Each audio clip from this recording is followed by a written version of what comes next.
Sabi ni Jesus, ipapanalangin kita para hindi ka mabigo. Prayer covers. May mga atake si Satanas na sana pumatay na sa atin, nagpalubog na sa atin.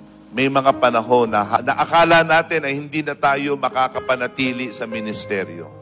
Parang yun na yung inyong katapusan. Take up a shield of faith so that you can extinguish the flaming arrows. May mga sinibat sa atin si Satanas na hindi tumama sa inyo. Alam niyo kung kanino tumama?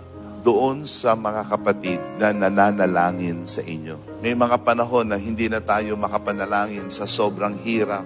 Ang mga tumatalikod sa pananampalataya, pinamamagitanan natin. Ang mga mahihina, pinapamagitanan na natin. There are arrows that could have killed you, maimed you, handicapped you, broke you, but someone took the arrows for you.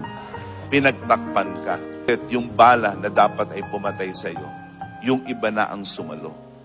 And at this point, I praise God because my father and my mother took a lot of arrows from the enemy because they prayed for me. The prayer of a righteous man covers the weak one.